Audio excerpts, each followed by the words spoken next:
فجر کی نماز قضا ہو گئی، اشراق کا ٹائم آ گیا، اب اشراق پہلے پڑھنی ہے یا فجر پہلے پڑھنی؟ فجر پہلے پڑھنی ہے، بلکہ ایک بات ذہن میں رکھ لیں، فجر قضا کب ہوئی ہے؟ کوئی قضا ہے ہی نہیں ہے۔ کیا مطلب ہے قضا ہونے کا؟ کہتے ہیں فجر کی نماز قضا ہوگی۔ فجر کی نماز کب قضا ہوتی ہے؟ قضا تب ہوتی ہے جب انسان جاگ رہا ہے اور وہ نماز نہیں پڑھتا ہے۔ اگر ایک انسان سویا رہ گیا باوجود کوشش کے، اس نے یعنی رات کو ارادہ تھا، کوشش تھی، سب کچھ تھا، پھر بھی سویا رہ گیا، اب اگر وہ دن کے 12 بجے بھی اٹھے گا اور اٹھنے کے بعد فوری پہلا کام یہ ہے کہ اس نے نماز پڑھنی، پہلا کام یہ ہے وضو کر کے نماز پڑھ رہا ہے، تو اب اس کی نماز ادا ہے، قضا نہیں ہے۔ ہاں یہ ہے کہ اٹھا ہے اور اٹھنے کے بعد جلدی میں آفس سے لیٹ ہو گیا، میں آفس سے لیٹ ہوگی، جلدی ناشتہ کیا، یہ کیا، تیار کیا، نماز چھوڑ دی اور آفس چلے گئے، اب یہ نماز قضا ہوگی۔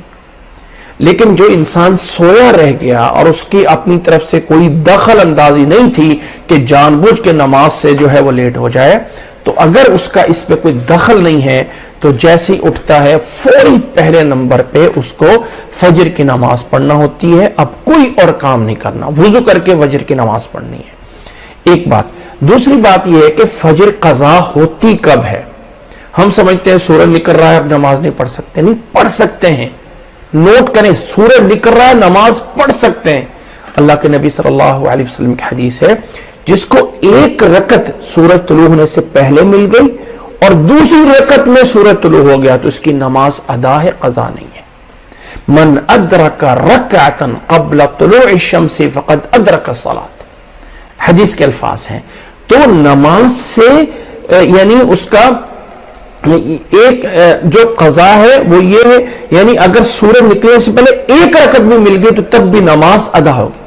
اگر سورج نکلنے کے دوران جاگ آ گئی ہے تو فوری اٹھ کر وضو کر کے نماز پڑھیں۔ یہ جو زوال ہے نا کہ نفل نمازوں کے لیے، فرض نمازوں کے لیے کوئی نہیں ہے، جیسے آپ کو پتا چلا پہلے صورت میں نماز پڑھنی ہے تو اشراق اور فجر میں کیا کریں؟ پہلے فجر پڑھیں، اس کے بعد اشراق کا سوچیں۔